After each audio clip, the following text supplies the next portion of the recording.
From station WDWL TV, with great anticipation, we bring you the pride of this station, the grumpy old man, me, and the grumpy vulture. Take your bow.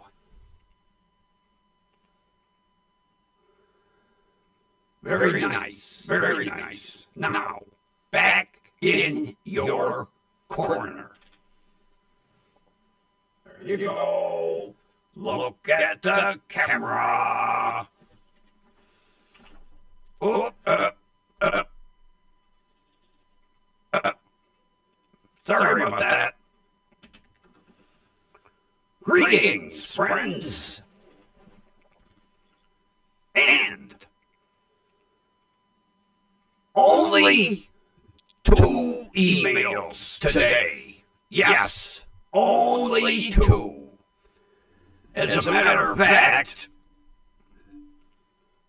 the first email, he literally came right out and said, "Are you still interested? I haven't heard from you." I ignored it. The second email was phone numbers of every person that must work for that dealership. I've got general managers. I've got service managers. I've got 5 salesmen. I got a whole list of phone numbers. He ended the email with, "Calling any of these numbers will eventually get you in contact with me." He's still trying. Yes, he's still trying.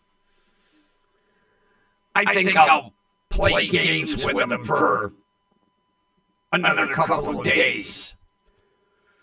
And then I'll really hurt his feelings. I'll tell him, "Oh, I bought one from another dealer." Oh, God, he'll shit himself. Because there is a guy here, about 8 blocks from me, that does sell them. But he only has 3 at a time. And then he'll bring in a car or a van, you know. He's got a little postage stamp operation. Plus, his prices are fucking outrageous. I don't know how he sells them. Now, there was one day I went by, he didn't have any. So, it's obvious he is selling them, but not, I would not be interested at the prices that he's got. Oh, no.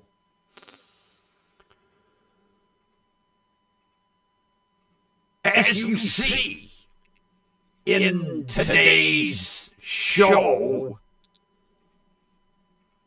it says, "Grumpy the Deer Keeper." I'm not really a deer keeper. But the last several days, I have an 8-point buck and a doe that have been basically living in my backyard. As a matter of fact, they're doing a nice job of trimming my hedges.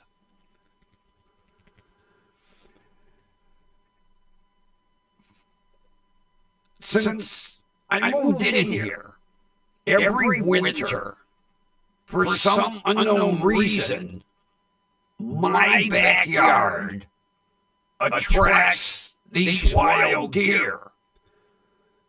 Now, up until this winter, all the deer that have showed up in my backyard have GPS ear tags. And when I called the Department of Natural Resources, they told me that there is a herd of deer that they tagged and they follow their travels throughout the state. This year, these are 100% wild. No ear tags. And the rack on this buck is just gorgeous. I'm counting 8 points. It might be 10. He stays way in the back of the yard. And today, it was, you talk about cute. The doe was laying down, and he walked over, and he commenced to wash her face. Oh, yeah. Wash face, nose, ears. He must have spent 10 minutes washing that doe's face. I'm starting to think that possibly this might be a breeding pair. I'm going to contact the Department of Natural Resources tomorrow. And I'm going to ask if this is a possibility. Because he don't let her out of his sight. And like today, he was washing her face. I've never seen deer do that. I just wish I could have got it on video. I don't carry my cell phone around the house, which now I'm going to have to start doing because I'm missing out on a lot of great video like today. That would have made for a really great video of that buck washing that doe's face. It was cute. Oh.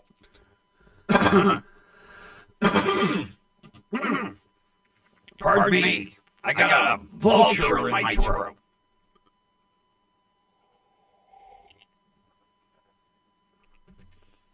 And the interesting item, no other neighbor has told me that they have deer in their backyard. Because if I see a neighbor out, I ask them, I say, hey, at any time, do you have any deer in your backyard? And so far, every neighbor, no. I don't know what the attraction is with my backyard. I've been here 5 years. Every winter, I have deer in my backyard. I'm loving it. I'm starting to feel like, oh God, what the hell was that? From Mutual of Omaha. Oh, I can't remember his name. It was a series back in the day wild kingdom. And then, we had the crocodile hunter. Well, these aren't crocodile. But I seem to be the only house on the street that these deer come and make themselves at home and eat my shrubs. I don't care. They can eat all they want. That way, I don't have to go trim them. Oh.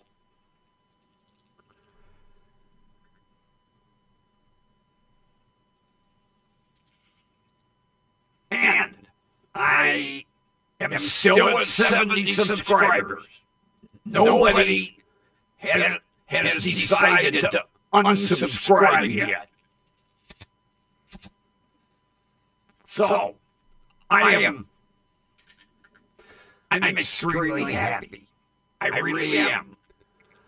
I am hoping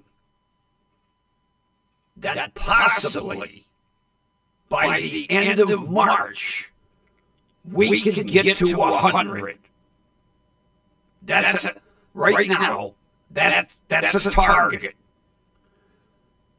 End of March, 100 subscribers. Fingers crossed.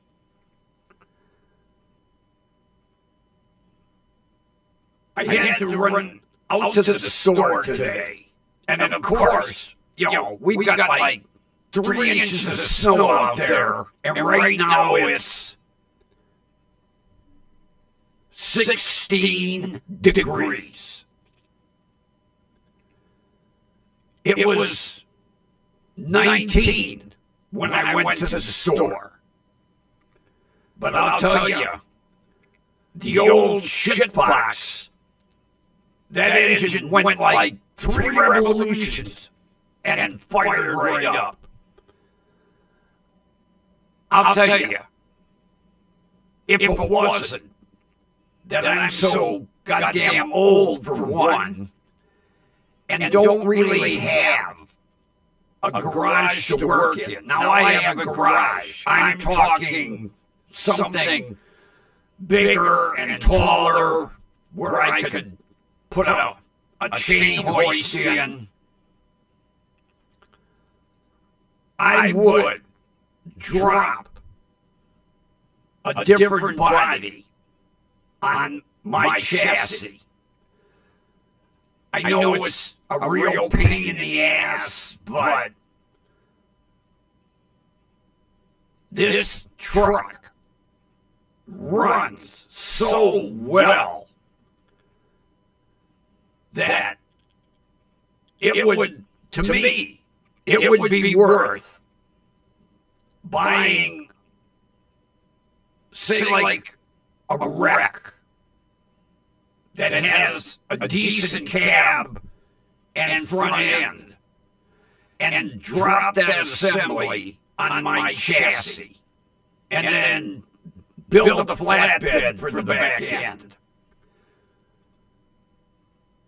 I really would hate to part with this motor. First of all, once it starts, you can't hear it idle. That's how quiet this engine is. And if I get on the freeway, it runs away with me. I'll get on the ramp, and I'll be doing, say, 55. By the time I get out into the traffic, I'm doing 80, and it don't feel like it. But I'll tell you what, every time I shut the door, another piece of the body falls off. It's that rotten. It really is. Although, no holes in the floor. Just, I don't have a bed anymore. Yeah, gone. just cross members with a piece of plywood. Come spring, I'm going to build a flatbed.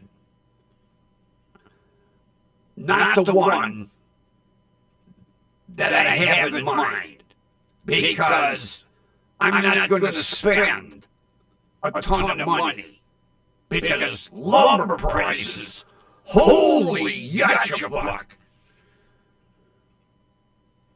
I made the joke the other day because my neighbor and I were talking about lumber prices. I told him, I says, I have a brand new 2x4 by 8 in my basement. This spring, I'm going to hold an auction.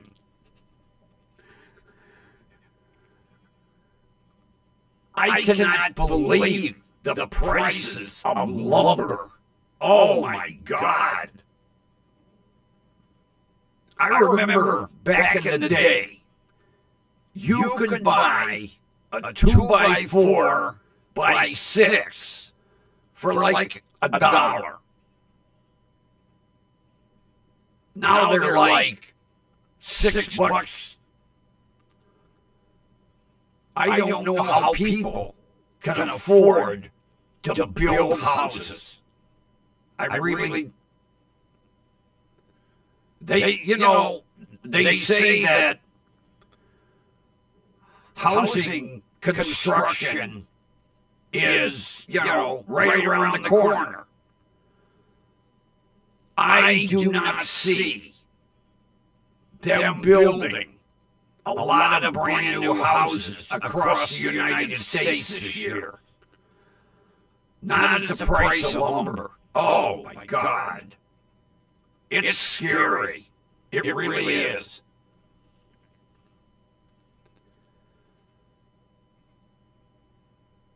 I guess we'll... Although I'll tell you, there is a guy somewhere out in the Midwest. He takes these, what do they call them? Connex boxes, these shipping containers, and he puts 2 of them side by side, and then he stacks 2 on top. So you have 2 53-footers side by side, and then 2 more on top. And he converts them into housing. Now, we're not talking something that a millionaire would live in. But he's got the right idea. Because these things, when they're taken out of service, they just sit and rot away in a terminal somewhere. And when he gets done, you have no idea that these are shipping containers. I think he's got a good idea. He's providing cheap housing and recycling these containers that are no longer deemed transit worthy. I'm going to have to look up the website, because I just kind of read through it quickly, and I didn't really pay close attention to how he takes these containers and turns them into housing.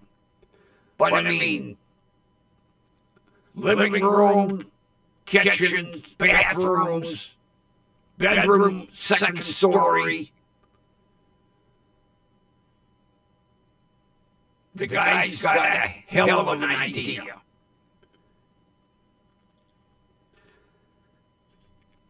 In the article, he had a spiral staircase going up to the second level. And the reporter asked him, how do you get furniture up on the second level with a spiral staircase? And he took the reporter outside and he said, no problem. We open the back doors, load everything in, close the back doors back up, and then he's got finished panels that look like aluminum siding. And they put up some insulation, and they bolt the panels over the doors. You have no idea there's doors.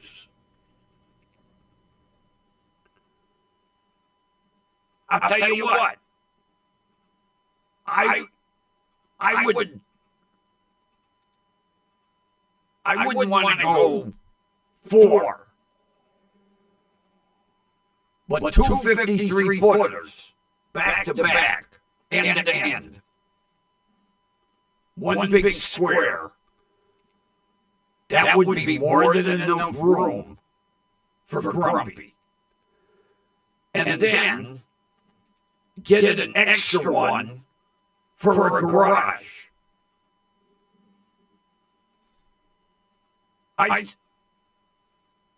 Now, I don't think that Cleveland would allow that. Although I'll tell you what, there are several vacant lots in this neighborhood where over the years we had, unfortunately, some drug houses, and they tore them down.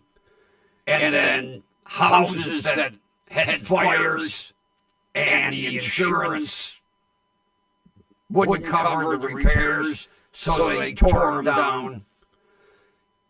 It would take care of all these empty lots.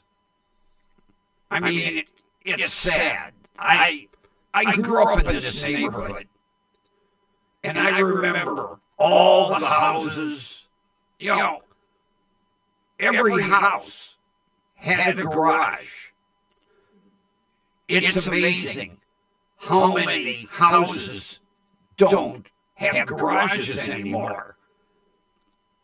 Either lack of maintenance and they caved in and tore them down, or somebody set them on fire. But every single house in this neighborhood back in the day, in the 50s, had garages. Because this whole area, after the war, was a big housing boom. I've got pictures that I got from a friend. He's kind of like the neighborhood historian of this neighborhood with one house, and it's just a dirt road. As a matter of fact, 5 houses from me is the oldest house in this neighborhood. It used to be a farmhouse, and it's been remodeled and brought up to date over the years. But that was the first house in this neighborhood. And this used to be a big farm. And then after the war, housing boom because we needed housing for all the veterans that were returning home. So, most of the houses were built by a guy named Frick, F-R-I-C-K, Frick. And I can't remember the other builder because this neighborhood was built by two different builders. And all of the Frick houses all have somewhat the same design. You can drive up and down the neighborhood, and you go, well, that's a Frick, that's a Frick, that's a Frick. I pointed this out to some of the younger people that live in this neighborhood. And I said, sometime when you're driving around, pay attention. And you can tell which builder built which house. And then, there was a third builder. He did basementless houses, what they call slab houses. So we had three builders. All the slab houses were one builder. And the reason for that was they didn't have to dig and pour a basement. You basically laid in the underground plumbing, poured a slab, bingo, within a week, you got a house, you know. And most of them are pretty small, like for one or two people. Although, growing up here, there were some pretty good-sized families crammed into them little houses.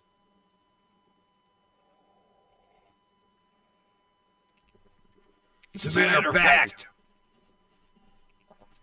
I pointed out to my letter carrier the house that I was born in, well, not born in that house, but after I was born, where I lived until I was 2. And then my grandfather bought the house that we grew up in, and my parents paid him back for the house. Something about my father didn't want to use his GI Bill or something. I never got into why my grandfather bought the house. But every month, my father made a payment to my, it was his father until it was paid for. Because I remember the day we were having a cookout, and right after dinner, my grandparents presented my parents with the deed to the house.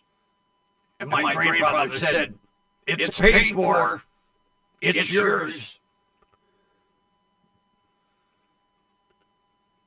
And then, when I got married, I bought the house around the corner.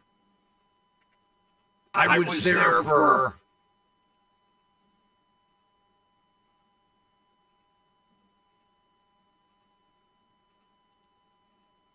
17 years, 18 years. And then I lost it in the divorce. And now I'm living down the street. from that house. So I have been here all my life, and I've seen the neighborhood at its best, and over the years I'm seeing it slowly decline, unfortunately. But I know this at one time, I knew the names of every person on the street I grew up in. Matter of fact, I could probably drive up the street and name off 90% of the people. But back in the day, I knew every. I could go down the street, house by house. That's Smith, that's Jones, that's so-and-so. Yeah. I'll wait till the weather gets a little better, when I can take a walk. And then I'm going to start at one end of the street and go to the other end and see if I can remember every name from when I was a kid. It'll be interesting.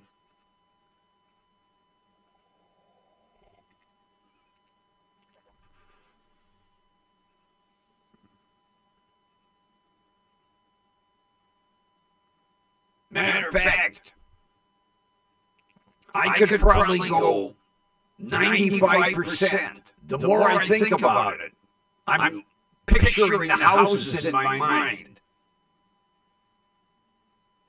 I'm going to, when the weather gets better, and I'll let you know how many of the houses I remember when I was growing up.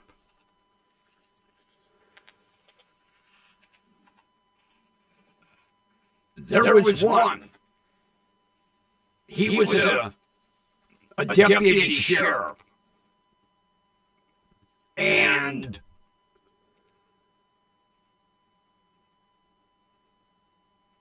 he only drove Buicks.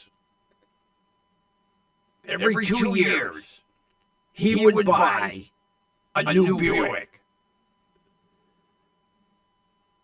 And every Buick was blue. He never had a different color. I can remember back from when I was like 6 or 7 years old up until when he passed away. Every single Buick was blue. I never got to ask him why. Probably his favorite color, I don't know. But every single Buick he ever bought was blue.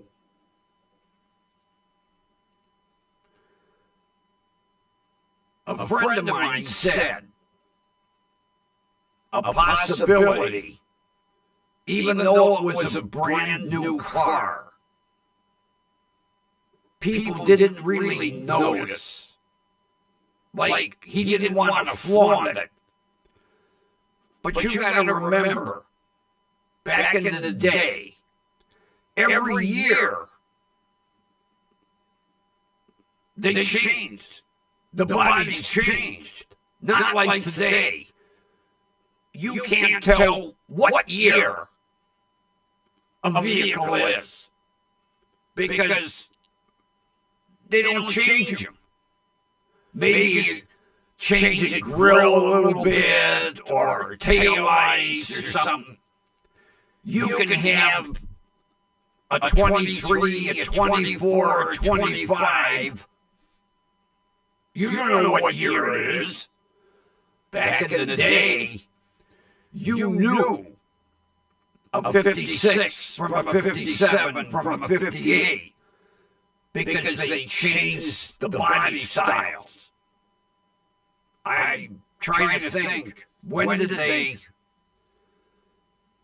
I think it was the late 90s when all the car makers were like, we can't afford this. So we'll come out with one design, and then next year we'll change the parking lights, or we'll change the tail lights. As far as the body style, you don't know what year they are. That's why it's hilarious. You'll be watching, I'll be watching like a police chase video. And say it'll be a stolen car. And the police show up and they'll say, well, what year was it? And people are like, oh, I don't know, 16, 17, 18, well, what make was it? Oh, it was either a Toyota or a Honda. Because all these goddamn cars look alike. You can't tell one from another one. It's ridiculous. I couldn't tell you a 16 from a 24. And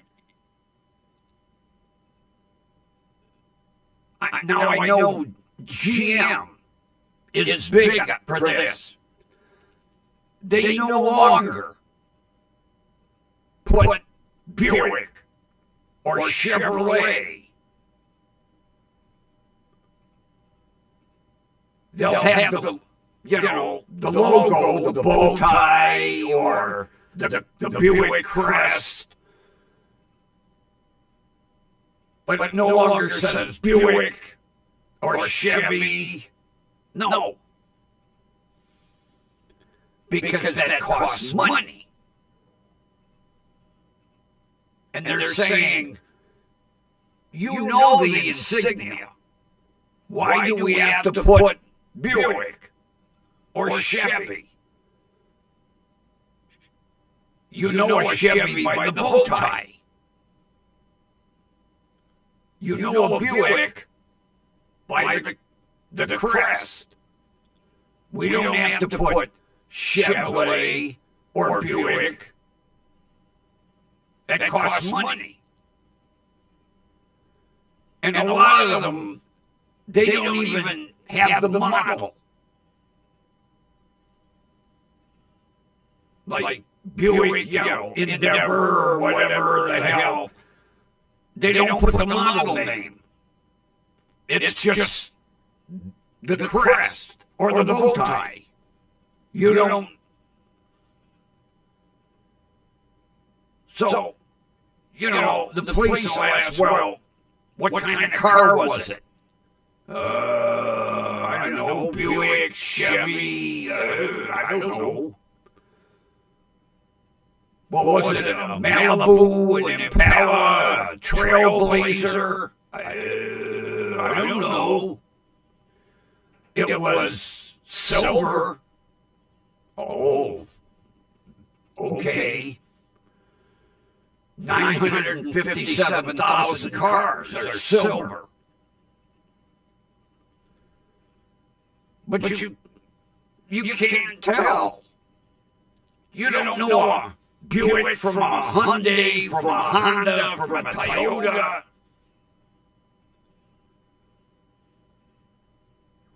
But do the prices get lower because they don't put Buick or Chevrolet? No. I read an article where they said how many hundreds of thousands of dollars they're saving by not putting Buick or Chevrolet or like Chevy Impala or Chevy Malibu. And they justify it where, like, well, gee, Chevy has had a bow tie since the 20s, 1920s. Now, Buick used to be known by what they used to call the bullet holes in the front fender. You know, the exhaust ports. Well, they did away with that. How the hell do you tell these cars apart?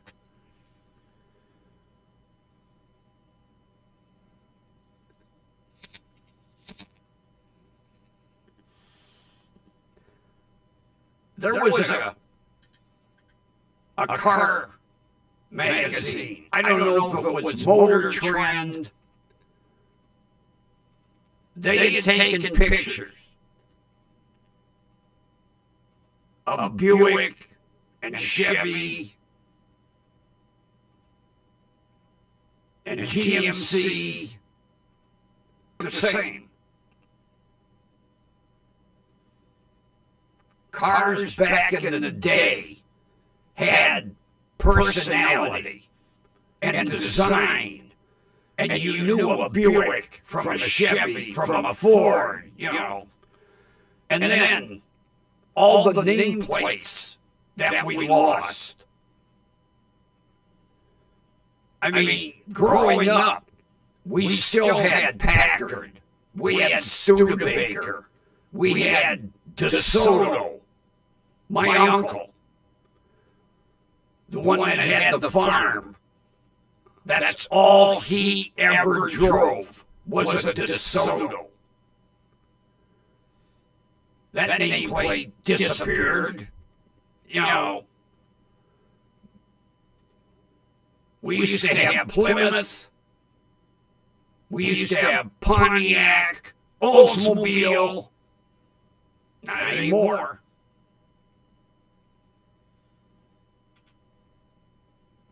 I mentioned that the other day.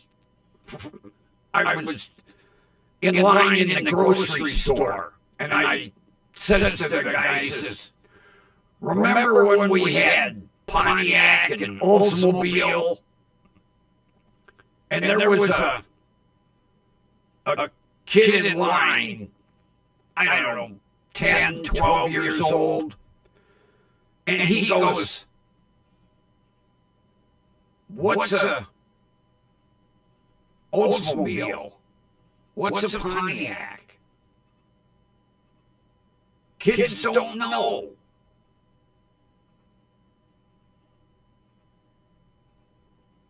I remember those cars. Hudson, Henry J. There's one. Henry J.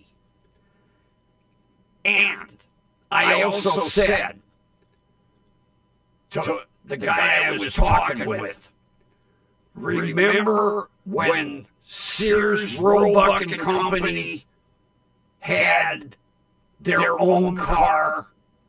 It was called the Allstate.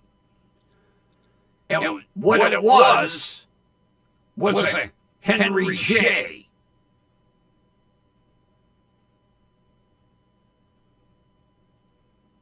But Sears worked the deal out with Henry J. to produce a car for them to sell. You could go into a Sears store and buy a car, and an Allstate. People don't know that. I remember it. Matter of fact, when I would go to Sears with my parents, it was towards the end when Sears wasn't going to sell cars anymore. Same thing. They had their own motorcycles. I think they were Vespas, but it said Allstate. Yeah, you could go to Sears, buy a motorcycle, buy a car. Kids today don't know that. I remember Studebaker because my grandfather had a couple. And then Studebaker went under and he bought a Ford. But he loved his Studebakers. Oh, yeah. Matter of fact, he had a Studebaker Commander. Oh, that was a sharp car. And then it got stolen.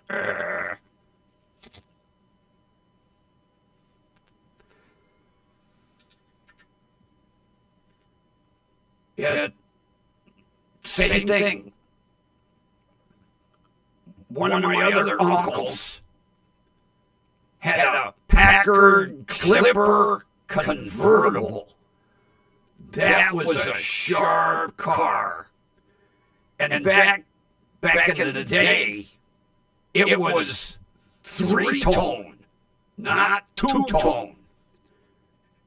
It was white, black, and flamingo pink. Yeah, he had a Packard Clipper convertible with a big fancy hood ornament.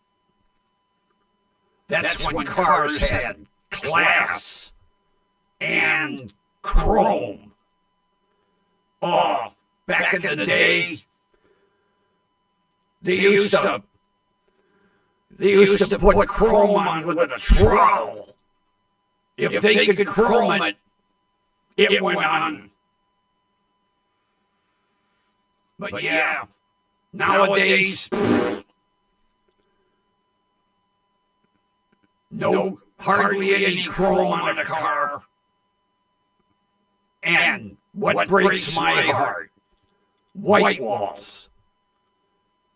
They no longer put white walls on cars. They do still make them because Grumpy Shitbox has white walls. Yeah, I know where I can buy them. You can still get them. They still make them. Do auto manufacturers put them on a car? No. White walls really made a car classy. And they stood out, you know. Now, everything black wall, black wall, black wall. I'm tired of seeing black walls. Back in the day, it was the European look. That's because they were too goddamn cheap to put white walls on a Mercedes. So, they put black walls, and they call it the European look. No, it made the cars look cheap. A Mercedes-Benz with black wall tires. They look like shit.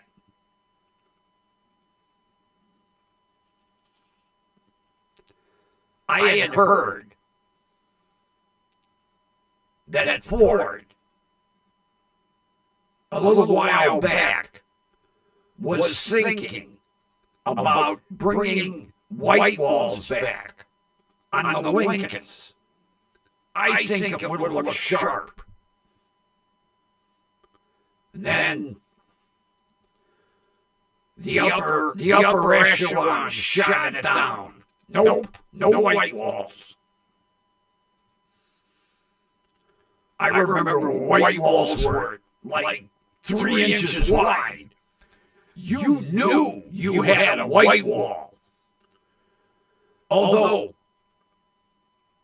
I remember when they had red walls. You had the red stripe, and then B.F. Goodrich made blue stripe tires. You didn't see them too much. As a matter of fact, at one time, was it B.F. Goodrich? No, it was Dunlop. You could get red walls, red stripe tires, yellow stripe tires, green stripe tires. Yeah, they made them. That lasted about 2 years. And then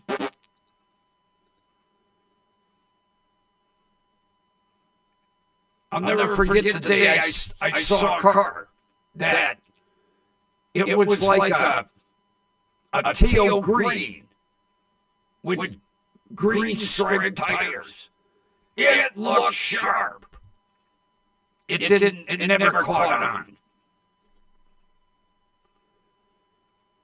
But boy, back in the day, wide white walls.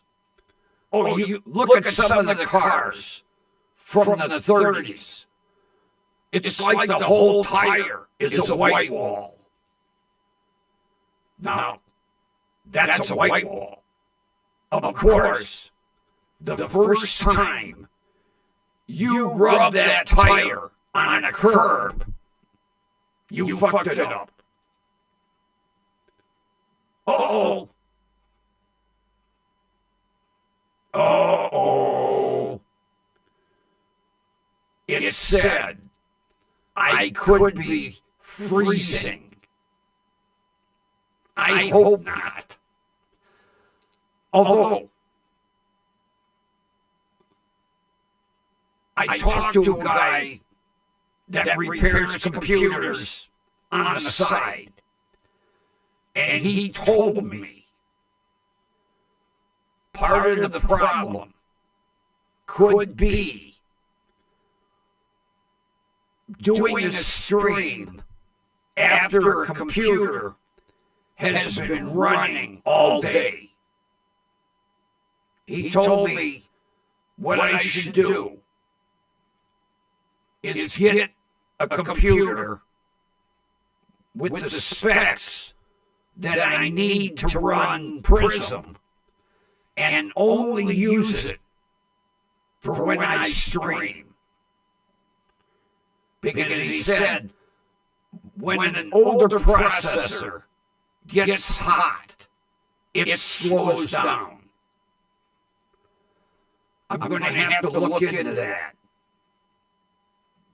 But of course, it costs money.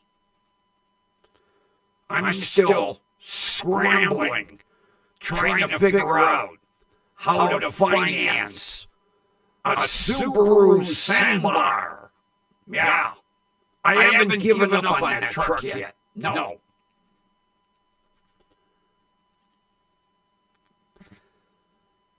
I'm about ready to hold up a bank. Oh, you didn't hear that? Nope. It's a thought.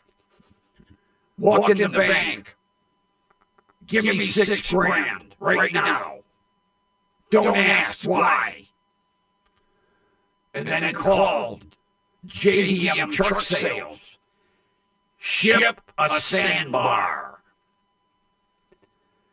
Yeah. The possibility of me getting that truck, I have a better chance of winning the lottery. But I haven't given up totally yet.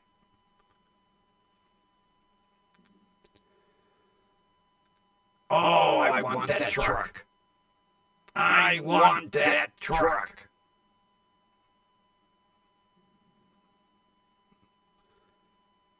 I kind of cringe when I get an email for fear that right now he tells me it's sold. Oh. Right now, it's not.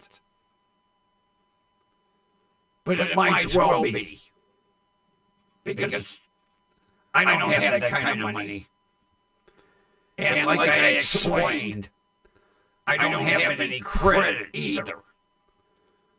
I need to go to a loan shark.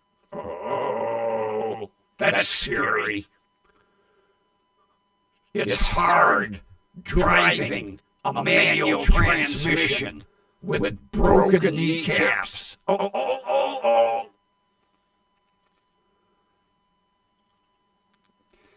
You young kids, gargle it.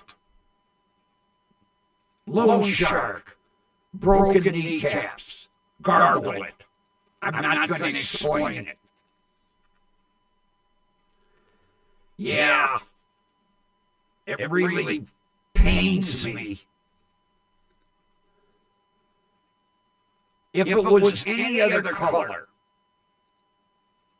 red or blue, yellow, black, no. It had to be two-toned in green, my favorite color. And to be the only one out of 500 trucks that he's got out there.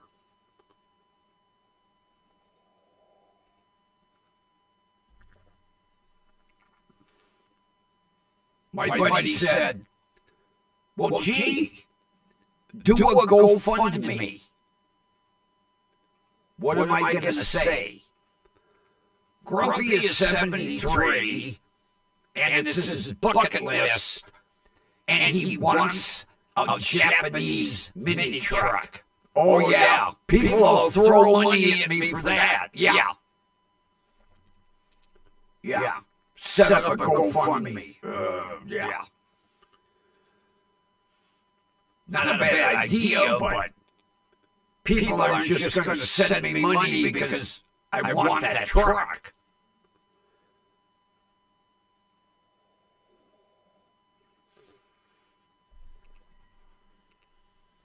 Although nowadays, people start GoFundMes for everything. But I can't be that way.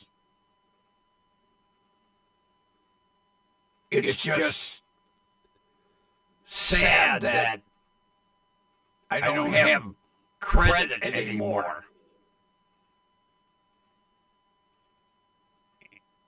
And there being a two-tone green and white mini truck. One out of 500. Yeah, he sent me pictures of the lot. And it's row after row after row after row of white mini trucks. And then the little sore thumb in the corner of the lot. Green and white. Oh, it stands out. But yeah, everything's white. Row after row.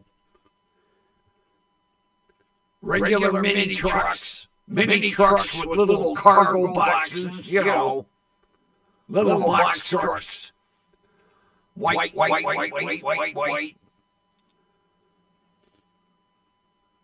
I should call one day and say, I'm interested in a mini truck. And the salesman go, which one? The white one. Click. Salesman would be sitting there going, asshole. Yeah, 500 trucks. Every one of them white. Evidently in Japan, they don't have colored paint. every one of these trucks white, except for a 1991 Subaru Sandbar, white and green. The only truck on the lot.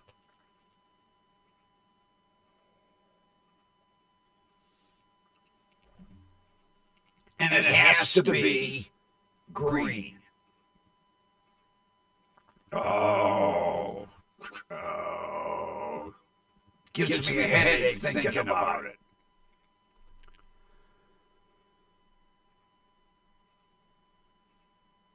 Maybe I should call it a stream. And then grab a flashlight and look out my backyard and see if I've got 2 sleeping deer. Yeah, they showed up the other day. They've been staying here. They don't leave.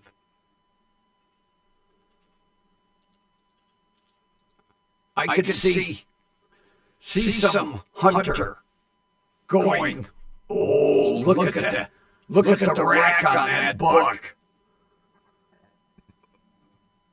Oh, yeah. And I can't shoot it. Don't you touch my buck. But it would make a nice trophy. I'm gonna get out my binoculars tomorrow. And I'm gonna see if it's 4 or 5 points. See if he's an 8 or a 10-pointer. He looks like an 8, but he could be a 10. Plus, he won't hold his head where I can see him, because he's way back in the backyard. So tomorrow, I've got a little... No, I got a big pair. I got a regular pair of binoculars. I'm going to get them out, and then I'm going to count. See how many points he's got. And it's a nice straight rack, too. I mean, he looks sharp. And with that, no.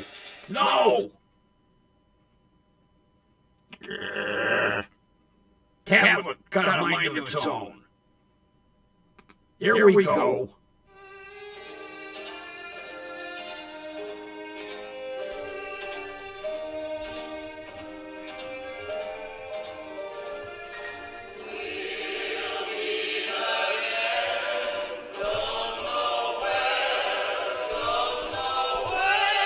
We know where.